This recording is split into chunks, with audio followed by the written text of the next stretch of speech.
Voici ceux qui ont trahi le peuple togolais et depuis le Togo ne s'en est plus remis. Écoutez et... La vidéo décrive le coup d'état militaire de 1963 au Togo qui a entraîné l'assassinat du président Sylvanus Olympio. Un comité insurrectionnel, composé d'anciens militaires mécontents de ne pas être réintégrés dans l'armée togolaise, a orchestré cet événement.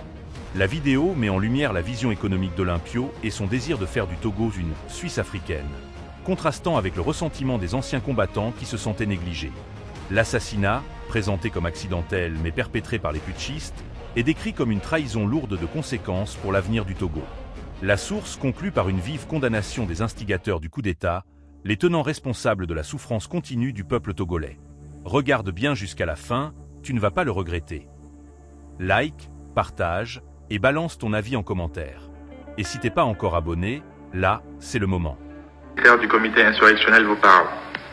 Le comité insurrectionnel a tenu sa deuxième réunion de 12h à 14h. Tous les membres étaient présents. Vu l'urgence qui a doté rapidement la République d'un appareil exécutif, le comité a décidé de faire appel à M. Nicolas Grunitzky pour former un gouvernement provisoire. Mais c'est le président qui a tiré le premier coup de revolver. Et puis il y a eu la riposte immédiate. C'est malheureux. Oui, c'est malheureux, disent les Togolais, qui sont des gens particulièrement paisibles. Et il est certain aussi que cette mort hypothéquera lourdement l'autorité morale de ceux qui l'ont avalisée. Bonjour et bienvenue. Aujourd'hui, on va se pencher sur un moment vraiment charnière et dramatique de l'histoire du Togo.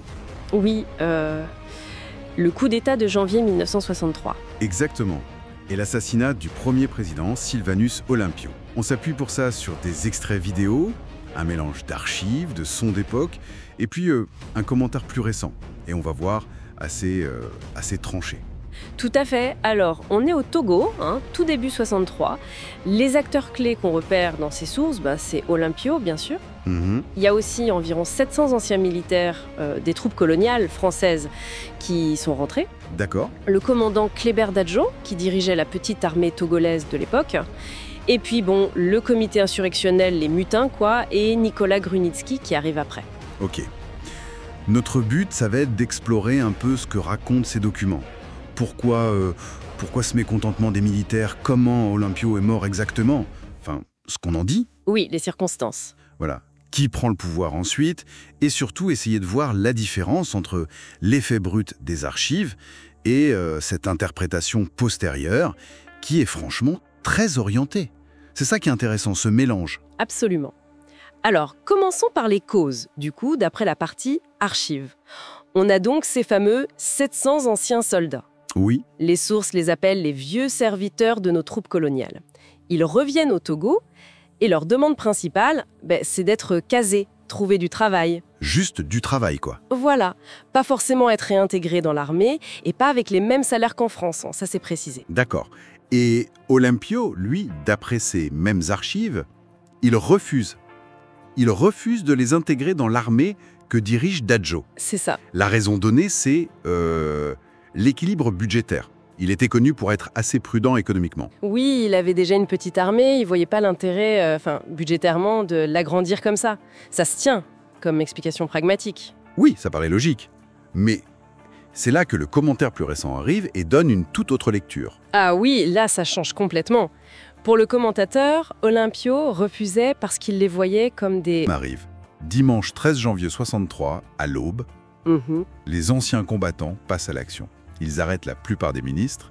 Et pour Olympio, l'archive sonore dit que l'idée au départ, c'était juste de l'arrêter. Oui, mais ça a dérapé, et violemment. L'archive dit que Olympio aurait tiré le premier coup de revolver. Ce qui aurait provoqué une riposte immédiate. Et on le retrouve mort, 3 balles dans le dos. Apparemment en essayant de rejoindre l'ambassade américaine juste à côté. C'est terrible comme fin. Et cette version du premier coup de feu... Ça ajoute à la tragédie.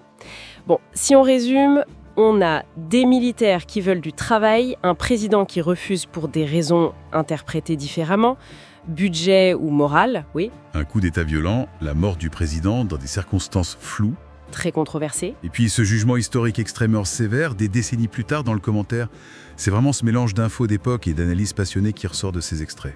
Exactement. Et ça nous montre bien comment ces enjeux postcoloniaux, la réintégration des soldats, les choix économiques d'un jeune État, la violence politique, tout ça peut... viendrait de là Qu'est-ce que ça nous dit sur la façon dont une lecture très chargée, très orientée du passé, peut peser sur notre compréhension du présent d'un pays ?